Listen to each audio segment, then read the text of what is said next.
Hey everyone, I am back with another book review, and as you see, this book is called Where Secrets Lie, What You Do in the Dark. And this is by Mahogany Star. Now, this was the first book, I believe, that I read by this author, so I really didn't know what to expect. And I honestly like it when you go in not knowing what to expect, because then I don't have to sit here and try and compare it to a previous book or something that I've read from them before. So I really enjoy that. I noticed that the book on here is saying it was 248 pages on the Kindle, but I could have swore it was like 100 something pages when I looked at it on Amazon. So I don't know if it I don't know. I don't know if sometimes when you upload files and stuff to Amazon, if it changes the page count. I don't even know. But basically, so it says that the book took me about 3 hours and 11 minutes to read. This book definitely, okay, it caught me off guard because I like the direction that it shifted into. At first, I didn't know how I was going to feel about it because it starts off with these four characters, and you have Giselle, which is the main character. She's the voice of the book, and she has friends named Shelby, Simone, and Monique. So it starts off with them being 12 years old, and it talks about how they're growing up in, it was Brooklyn that she grew up in. So she grew up in Brooklyn, and basically they kind of got into the stuff that you expect 12-year-old girls to get into. They were kind of really big on getting dressed up and looking attractive and getting the attention of the local guys in the neighborhood. And it was kind of a little, at points, it was a little concerning. If you guys hear my cat in the background, it's because she's trying to get in the room with me, but I don't want her meowing right in the camera. But that's what I was saying. So Shelby, her one friend, Shelby kind of was the most concerning to me because Shelby ends up very, very early in the book. She ends up getting involved with this guy named Todd. I'm trying not to say too much, but she gets involved with this guy named Todd, and she ends up getting pregnant. And it's all of her friends are very supportive of her, but they're also telling her, this isn't you're young. This is not about to be the plan of what you're about to be doing with your life. You still have a lot of life ahead of you. So they kind of sort of, I'm not going to say they talk her into an abortion, because it's not like she wasn't considering getting it herself. It's not like she wasn't really considering getting it herself. And it's I want to say that Shelby's mom was Miss Viv, I want to say. And it's yeah, it was. So Shelby's mom kind of sort of was teaching her at a very young age too, that when you're involved with men, it's not about romance and it's not about intimacy. It's about you getting the most you can financially out of them and whatever. So it's not like her mom was all that against it. And I want to say her mom was only 14 or 15 years older than her anyway. So I'm trying to see. I want to say her mom was only 14, 15 years older than her anyway. So her mom kind of sort of was more so of her friend than she was her mother. But they all go to the abortion clinic together. And while they're there, they notice that Shelby is kind of having a stare-off match with another girl in the clinic. And the girl's name is Simone. So obviously if they're all in the clinic, everyone's pregnant. So it becomes very clear that while Shelby is really in love with this guy, Todd, and she wants to do whatever for him, and Todd is much older than them. That was one thing that really bothered me because that still happens today. The book is set in the early 1990s as well. At first it changes and it goes into the early 2000s as the book progresses. But it just kind of bothered me that hasn't really changed much. So it was a lot of realisticness to it. It's just kind of disheartening that even back then that it was happening, and still today, over 20 years later, it's still happening where you have these older men that have money that are trying to impress and get the attention of young girls that are between the ages of 12 and 17, and I don't even know. It was also bothersome to me that her mom wasn't even really bothered by it, in the way of her mom trying to stop it or her mom trying to tell her the guy was too old. But the reason why the mom was so on board with it was because the guy Todd had money. So basically they're all at the clinic, and it becomes clear that Shelby's in love with Todd, and Todd obviously is still sleeping around and sleeping with other people because he feels like he has money and he's going to do what he pleases. So Shelby and Simone are both pregnant at the same time. They're both going in to get an abortion at the exact same time. And it was kind of awkward because it was like Shelby, on one hand, she didn't want to keep it because she felt like she had a life to live, whatever.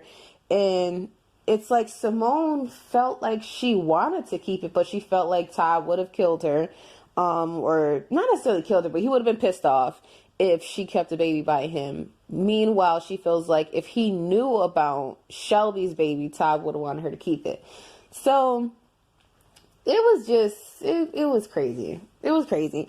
There's a lot of talk about like the girls' individual experiences with them losing their virginity to different people. I like the character development. I like the progression of the characters.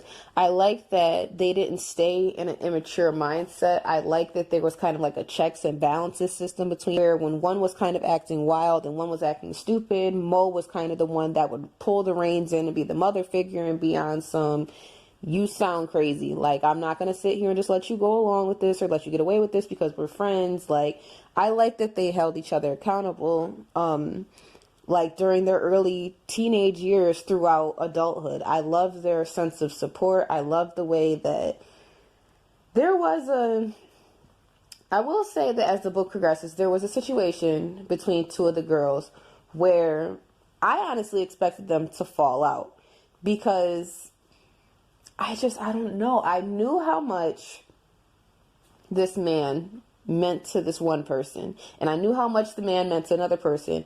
But to find out that they were both involved with the same man, I truly like, it's not like they didn't know at one point. I just really thought the friendship would have ended.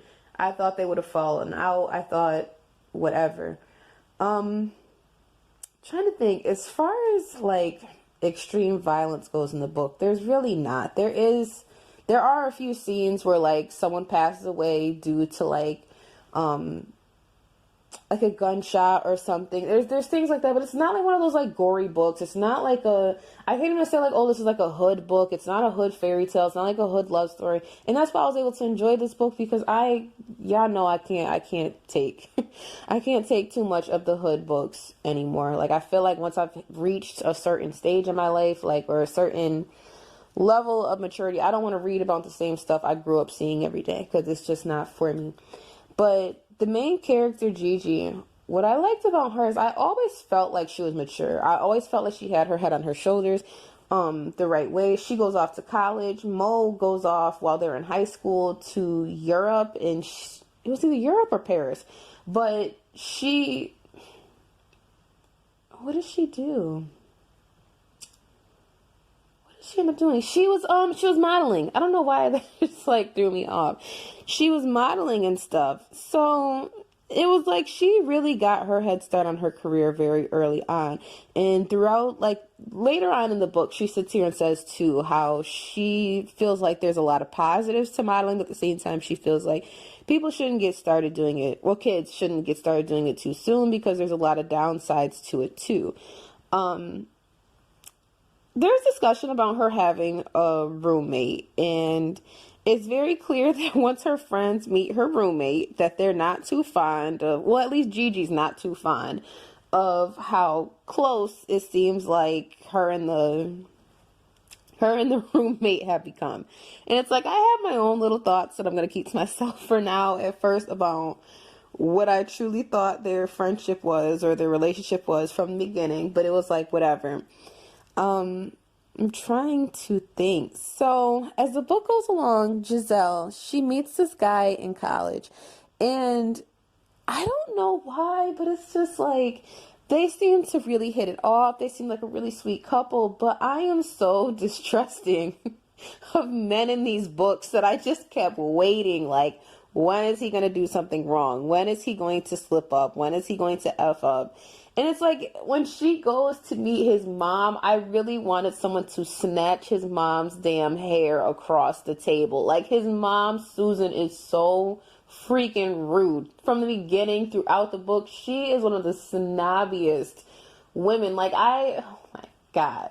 I don't know how she survived through dinner with this lady. Like, his father, what was his father's name? Xavier. Like, he was so sweet and kind and, like, hospitable. And it was just, like, his mother, just, like, she was so snooty because they had money and stuff. And I just thought, I think the first, without saying too much, I think the first red flag to me was when Giselle said that she noticed there was a slight difference she felt like in her boyfriend Darren's behavior when he got around his family compared to when he was at college. I'm going to say, without saying too much, some of these characters and the way they progressed, it really did not shock me because I kind of saw the red flags in the beginning. While others, like Gigi, she had some moments from the middle of the book to the end where I was like, girl, what the hell are you thinking? What are you doing? Like, you're doing too much. At this point, you could always just walk away before you get in too deep. And she kind of did what she felt was best for her at the time, but you guys will see. So as you can see, I really did enjoy the book. I would definitely give it a 5 stars out of 5 because I can say too, this book was really it was edited very well too. Some books that I feel like I've been reading lately, sometimes it's just like, has it ever really seen an editor? But that's not how I felt about this book. So this is part 1. There is a part 2 which I will be reviewing very soon. So once you guys check out both books or even just this book, comment below and let me know what you think. This book is on Kindle Unlimited as well. So you guys know how much I talk about Kindle Unlimited and its benefits. So you can get this book for free if you have your Kindle Unlimited subscription. If you don't, I want to say this ebook was no more than $2.99. I want to say the paperback book, when I looked at it, was no more than $13, if it was even that much. So you have that there. I'm going to put the link to the book below. And that's all I have to say for now. I'll see you guys later.